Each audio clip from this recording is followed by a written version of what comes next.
नमस्कार, मैं डॉक्टर नीरव गोयल। मैं लिवर ट्रांसप्लांट और हेपेटोबिलियरी पैंक्रियाटिक सर्जरी यूनिट का हेड हूँ इंद्रप्रस्थ अपोलो अस्पताल में। Now for liver transplant organ की एक आवश्यकता होती है जो रेसिपिएंट है, और ये ऑर्गन दो तरीके से मिलते हैं। एक है कैडावरिक डोनेशन, डिसीज डोनेशन जिसको कहते हैं, उसमें कि किसी की मृत्यु होगी, कोई ब्रेन डेड हो गया है पेशेंट और उसके रिश्तेदार उसका ऑर्गन डोनेट करने के लिए एग्री कर जाएं। और सेकेंड है लाइफ रिलेटेड लिवर ट्रांसप्लांट की कोई सगा रिश्तेदार, फर्स्ट डिग्री रिलेटिव की माँ, बाप, भाई, बहन, बेटा, बेटी या वाइफ या हस्बैंड या फर्स्ट कजिन्स हो गए जो ब्लड रिलेशंस में हैं, वो फॉरवर्ड आएँ और वो अपना ऑर्गन डोनेट करें, part of the organ donate करें। जब हम कैडावरिक ऑर्गन डोनेशन की बात करते हैं तो उसमें पूरा लिवर लिया जाता है पेशेंट का। जब किसी की डेथ हो गई है उनका पूरा लिवर लिया जाता है और कुछ पैरामीटर्स होते हैं, वो देख के डिसाइड करा जाता है कि ये पूरा का पूरा लिवर लगाना है या उसको स्प्लिट करना है 2 हिस्सों में और 2 इंसानों में लगाना है, 2 रेसिपिएंट्स में लगाना है। कैडावरिक डोनेशन थोड़ा अनकॉमन है इंडिया में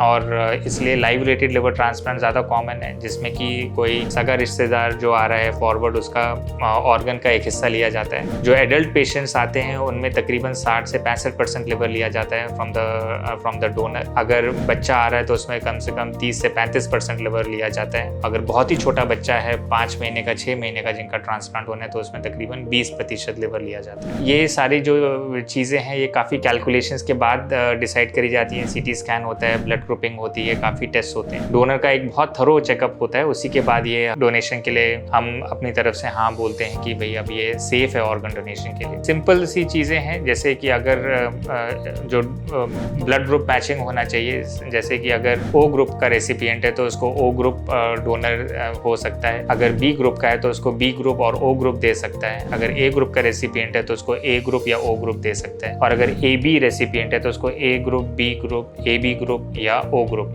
वो यूनिवर्सल रेसिपिएंट्स होते हैं, उनको हर कोई दे सकता है। It is same like blood transfusion. हम लोग ABO इनकम्पैटिबल ट्रांसप्लांट भी करते हैं कि जिसमें कि अक्रॉस द ब्लड ग्रुप की A ग्रुप का अगर है डोनर और B ग्रुप का रेसिपिएंट है तो कुछ पैरामीटर्स चेक करे जाते हैं रेसिपिएंट के, और उसमें अक्रॉस द ब्लड ग्रुप भी इनकम्पैटिबल ब्लड ग्रुप डोनेशन भी करा जाता है। वो काफ़ी कॉमनली करा जा रहा है आजकल, क्योंकि हर परिवार में सेम ग्रुप का या O ग्रुप का डोनर नहीं होता है, तो वहाँ पे हम ABO इनकम्पैटिबल ट्रांसप्लांट भी करते हैं। डोनर के लिए जो ये क्यों पॉसिबल है कि हम लाइव रिलेटेड लिवर ट्रांसप्लांट कर सकते हैं, वो इसलिए है क्योंकि लिवर में एक ऐसी कैपेसिटी होती है कि वो दोबारा रीजनरेट कर जाता है। सो अगर किसी ने अपना डोनेट किया है, सपोज करो 60% डोनेट किया है या 35% डोनेट किया है, वो लिवर 3 हफ्ते के अंदर तकरीबन 85 से 90% दोबारा ग्रो कर जाएगा, अपने वजन में ग्रो कर जाएगा, और 1 साल में 97 से 99% तक अपने वजन में ग्रो कर जाएगा। ये जो ग्रोथ है लिवर की, डोनर में भी होती है और रेसिपिएंट में भी होती है। तो काफ़ी प्रिकॉशंस लिए जाते हैं जब डोनेशन करी जाती है। एक ये बहुत सक्सेसफुल प्रतिक्रिया है, और अब अपोलो अस्पताल में दिल्ली में हम 2500 से ज़्यादा लिवर ट्रांसप्लांट कर चुके हैं। पूरे अपोलो ग्रुप में देखा जाए तो 4000 से ज़्यादा लिवर ट्रांसप्लांट हो चुके हैं। Thank you.